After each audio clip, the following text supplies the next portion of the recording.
Hello there friends, welcome back to the channel. My name is Sohum and today I'll be reacting to War by Bruce Springsteen, which is a cover originally of Edwin Starr's War. And interestingly, before I had ever heard the song, the line, "War, what is it good for? Absolutely nothing," I heard it, I was a kid, I heard that line, and people would like chant it on occasion. I forget which contexts it would be in, definitely in protests for sure, but later on in life I had actually discovered the original song by Edwin Starr, and now today, getting to hear Bruce's version, it almost feels like a bit of a full circle moment for me. So I'm excited to hear what Bruce has in store for us. I know he's going to bring the energy, especially with a song that is, protesting war, anti-establishment. He's a man of the people, and the people are suffering at the hands of war. War just perpetuates violence and vengeance, and if we know vengeance, there's no end to it.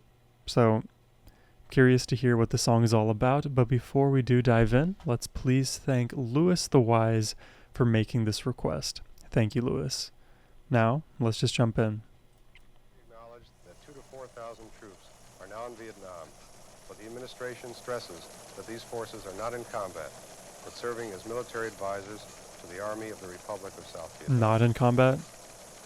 In other news, President Johnson announced tonight in a televised address to the nation that American fighting forces in Southeast Asia would increase from 75 to 125,000 Yeah, men. not in combat, but we're just going to start escalating more and more, Further more increases troops. would be ordered if needed. And this morning, Richard M. Nixon was sworn in as the 37th President of the United States. In Vietnam this week, 185 Americans have been killed and 1,237 wounded. as fighting Once it continues. starts, the ball just rolls and rolls. The momentum is impossible to put a halt to. And of course the war is justified because we're losing troops. If you grew up in the 60s, you grew up with war on TV every night, a war that your friends were involved in. And I want to do this song tonight for all the young people out there. If you're in your teens,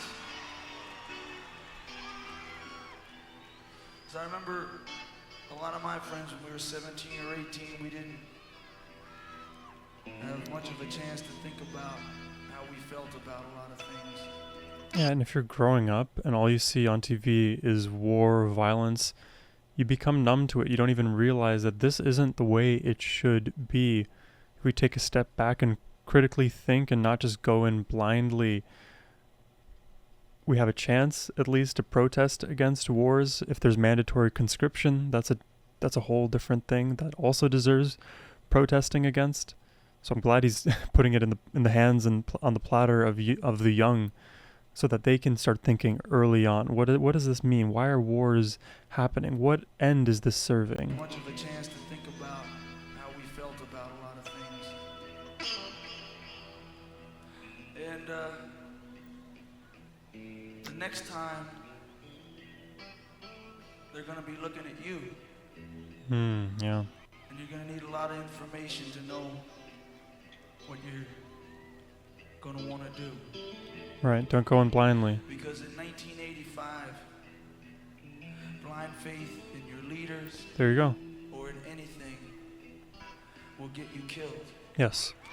Blind faith is the operative word there, because you can do something with full knowledge and recognize the trade-offs that you're making, and I think there's value in making those trade-offs depending on what your goal is.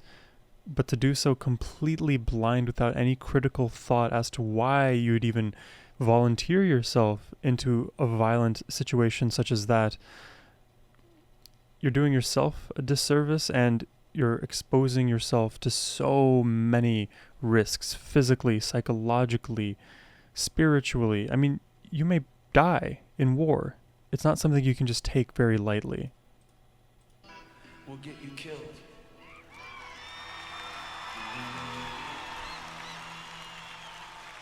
Because what I'm talking about here is Oh. Absolutely nothing.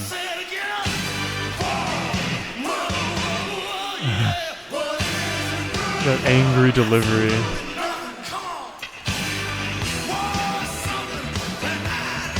It's loud, defiant.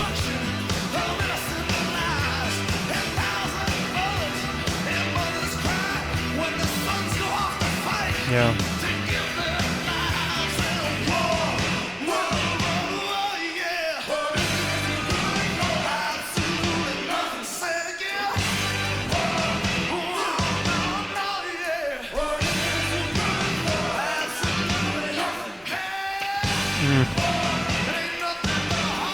He just brings all the live energy.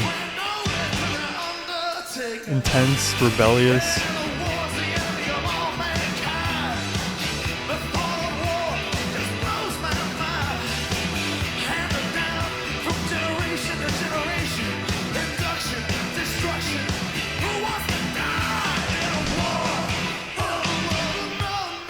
You know, he almost, like, the way he delivers that "Who Wants to Die," it's like alluring. He's like, hey, who wants to die? Don't you guys want to do that? Don't you want to martyr yourselves for this cause you barely understand, or if you did, you would hardly even believe in? Isn't that a great idea? Who wants to die? And sometimes I see this even in film and TV, the romanticization of giving up your life for wars and causes that are bigger than yourself. And there is some merit to self-sacrifice for the greater good. I do see that, but often that is the manipulative crowbar being used at the outset. Is it the carrot? Is that the analogy? The carrot? If the carrot that's being dangled is, hey, you may die and get a lot of recognition and you will be of service to your country, so do it. If that's the reason, which oftentimes psychologically is part of the messaging, it's so terrible, because how can you ever wish death upon somebody else? And it's not even wishing death. It's like, hey, if you do happen to die in this, you will be rewarded cosmically. It is not... I mean, it's disgusting, right? It's not okay.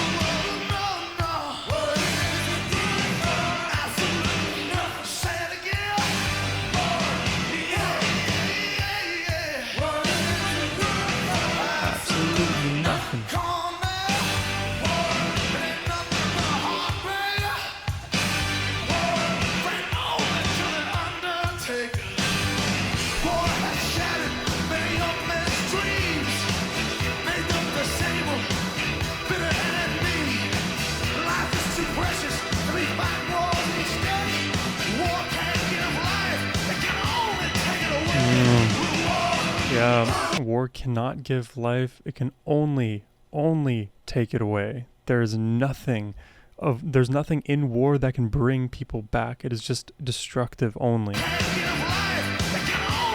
Love that line.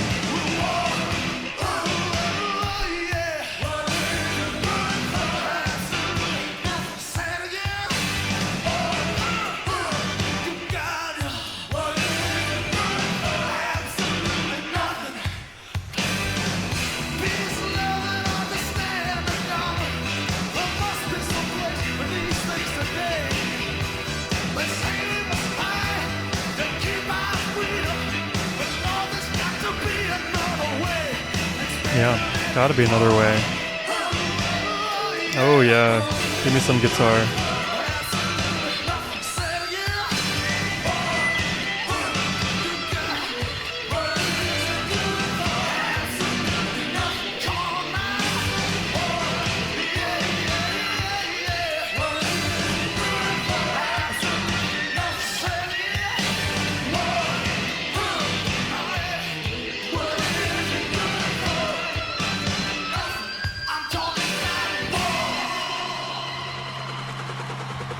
Yep, and then the medical chopper coming down. Yeah, and a lot of us get to watch it from home. The comfort of our TV set. It's almost so impersonal, and we're just used to it. Also, I just wanted to draw your attention to the beginning here where the son and the dad were looking at the TV together. And at the end, it's just the father. Because the sons are the ones who go off and fight and lay down their lives and risk injury physically, mentally, spiritually, and even if they come back, they don't come back the same. And back in college, I had this English philosophy class. Basically, we got to focus on English writing and improving our communication, but with the lens of philosophy. And one of the topics that I had written about was just war, the concept of jus ad bellum. It's been many years removed since I did that paper and did that research. This philosophical battle has been going on for millennia, to make it ironic with the battling, because there is no easy route when there are truly bad actors, but oftentimes it is not as simple as one side being unilaterally terrible and the other side being completely righteous. And there's that quote too, history is written by the victors. A lot of what we understand about how wars came to pass is through a jaded lens. It's through a bit of a kaleidoscope, if you will. And if you can understand like the tit for tat that often happens as it relates to vengeance, if somebody throws the first punch, they're in the wrong, absolutely. It's an easy kind of gimme. But returning the second punch, we end up just circling the drain, because you can only go down. With more force, you can punch harder and hope to knock them out, but maybe you don't knock them out, and if you do, you're left bleeding as well on your knuckles. And diplomacy should always be explored because it is worth it to explore. I understand that us as humans, we are emotional creatures, and we are definitely going to be upset and distraught and galvanized into violent action at the hands of others.